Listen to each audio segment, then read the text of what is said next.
We need guys with league-winning upside at the end of your drafts that can win us games in 2023 fantasy football. Today, I got 5 sleepers I love drafting in fantasy football drafts at the wide receiver position. Let's hop right into it.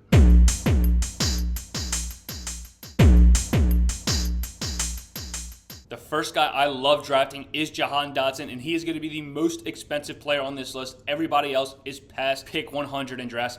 Dotson, you have to get him right around pick 85, so he's still going very late in drafts. But here's a couple reasons why I love drafting the second-year wide receiver for the Washington Commanders. Dotson gets that first-round draft capital last season, pick 16 overall in the NFL draft. The other wide receivers in this class, Garrett Wilson, Chris Olave, Drake London, all going significantly ahead of him in 2023 fantasy football drafts for a good reason, I might add. But Dotson definitely is in a similar range of these other wide receivers, in my opinion, from a talent perspective. In a short sample size last season, Dotson has already been proven that he is a very formidable wide receiver in the NFL. 70% win rate against man coverage last season. Not only that, he's 80% win rate against press coverage. With this in mind, he's at the number 14 wide receiver in the Dominator rating according to Player Profiler. So Dotson's already established himself in this offense, and now that Terry McLaurin's dealing with a turf toe injury, we don't know how long that's going to linger into the season. Why is Jahan Dotson not being pushed up the draft boards? Getting him around pick 85 overall in drafts, definitely something we need to be snatching up. Last year in 12 games,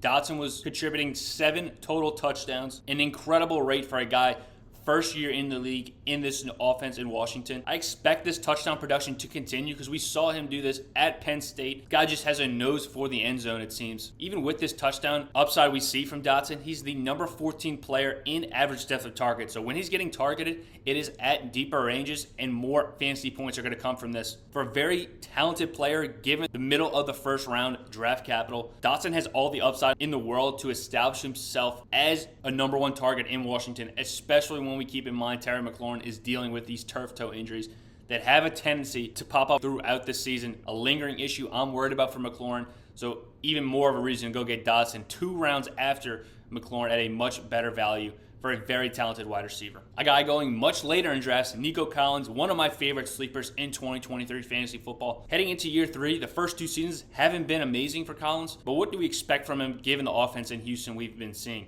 Davis Mills shown to be a very inaccurate quarterback. They come in, they replace him with CJ Stroud. I'll talk about what Stroud brings a little bit later. But last year, when Collins is healthy, 9 healthy games for Collins. He's averaging 7 targets and 50 receiving yards in those contests. Not only that, he's showing to get a 20% team target share. Keeping in mind, Brandon Cooks no longer with the Texans. He's now a Dallas Cowboy. So with the only competition on the roster being an aging Robert Woods and John Mechie coming back from a year absence, and a newly drafted rookie that we haven't seen anything from, I think Nico Collins has a great opportunity to step into the number 1 role on this Texans offense for a team we expect to be trailing in a majority of their games. Already 10-point underdogs in week 1 against the Ravens. We should see some pass-happy game scripts for Collins and the Texans. Last season, Collins actually led the entire league in uncatchable passing rate. 50% of the targets going Collins' way were completely uncatchable. CJ Stroud comes in, a very highly drafted quarterback for the Texans, already named the starter. He's one of the most accurate quarterbacks in this draft. So if Collins getting those targets like we talked about when healthy, 7 targets a game,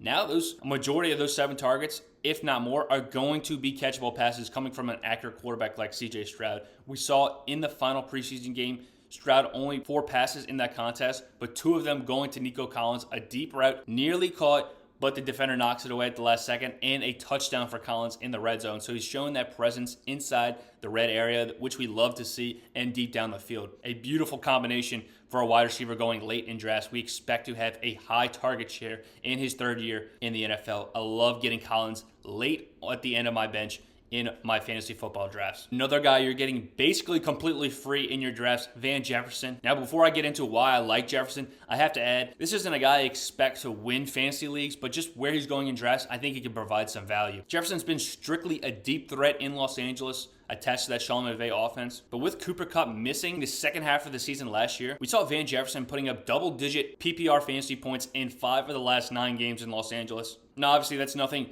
to write home about, but for how late Jefferson's going in drafts, definitely worth a shot, especially when there's very little target competition in Los Angeles, especially with Cooper Kupp having a hamstring setback. We don't actually know how long he's going to be out or if he's going to be out at all. But Van Jefferson at the last pick in your draft, definitely worth a shot in my opinion. The number one player in average depth of target. Obviously, that's going to be helped out by being the deep threat in this McVay offense. But if he's able to work more in the intermediate to deep routes, I think that's going to provide him a much higher floor in Los Angeles, especially with a team that isn't projected to win very many games this year, should be passing very frequently in this McVay offense. So with question marks around Cooper Kupp heading into week one, definitely a guy I'm adding on my bench, even with the realization that it's probably not going to turn into anything significant, but could be a very formidable flex play as we get into the year, especially in the beginning if Cooper Kupp is limited or out in Los Angeles. Let's talk about another team that is projected to win very few games this year, the Arizona Cardinals.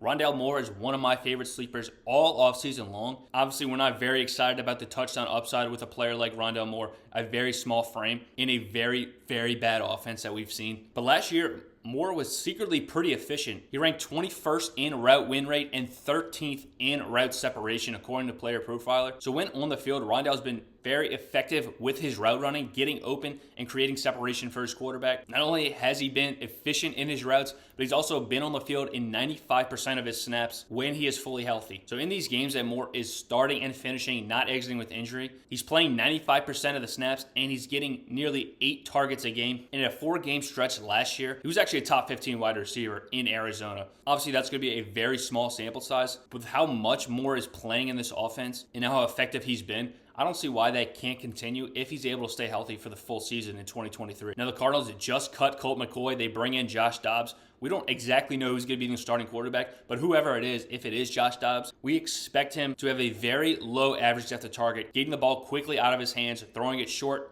and intermediate, not expecting much deep passes from him. And that's where Rondale Moore is very effective. One of the lowest average depth of targets last year, so he's really going to be peppered with targets if he's going to have any sort of fantasy value. And like I said, with a new young quarterback coming in, that's what we expect him to do in this offense in Arizona. Lean on these guys closer to the line of scrimmage. And for a guy like Rondale coming out of Purdue, very talented, a very highly skilled gadget player who we've seen provide top 15 upside in the National Football League just last season over that stretch, I don't see why we don't want to be targeting him very late in your drafts, basically free, especially if you're a believer in James Conner or Marquise Brown. Rondale is definitely a sleeper I can take late in drafts, knowing he's going to be in some very pass-happy game scripts, with the Cardinals being the lowest projected team and obviously tanking coming into the 2023 season. Definitely one of my favorite flyer picks that you can just drop after a couple weeks if you don't like the production you get out of him in Arizona. My last sleeper I'm going to talk about today is Marvin Mims for the Denver Broncos, rookie wide receiver for the Broncos, who's been catapulted up the depth chart given the injuries they've seen in this offseason. We know KJ Hamler out of Denver, Tim Patrick on IR, and now Jerry Jeudy dealing with injuries, going to miss several weeks, according to some sources. So really the only guys left on this team are going to be Courtland Sutton and Marvin Mims. With Sean Payton, head coach of the Broncos, a lot of people are expecting a bounce-back season for Russell Wilson and this team. Marvin Mims, not a huge wide receiver. He's going to play more of a deep role and deep threat in this offense, very similar to what Tyler Lockett was doing in Seattle with Russell Wilson. Courtland Sutton, a much bigger body, projects to be more of that DK Metcalf, with Marvin Mims maybe stepping in to that Tyler Lockett role on the outside and a deep threat on this offense. Now, it's going to be hard to project anything for a rookie wide receiver going this late in drafts, but with all the injuries and uncertainties on this Denver offense, Mims, a talented wide receiver out of Oklahoma, definitely a guy I'm looking at just getting extremely late in my drafts and hoping that he can carve out some sort of role, if not early in the season with Jeudy is out of the lineup, maybe later on, especially if Sean Payton and Russell Wilson can get this team going and do what a lot of people were hoping they could when they brought Wilson in to be the new Broncos starting quarterback. A couple other guys I thought about putting on this list: Elijah Moore for the Cleveland Browns. We know Deshaun Watson now coming into Cleveland with a full offseason to prepare for the year. I like him as a sneaky guy to rival Amari Cooper in that offense we've seen in New York in a very small stretch. Another guy I wanted to put, Marvin Jones for the Detroit Lions. Yes, he's a 33-year-old wide receiver. That's why I kind of kept him off this list.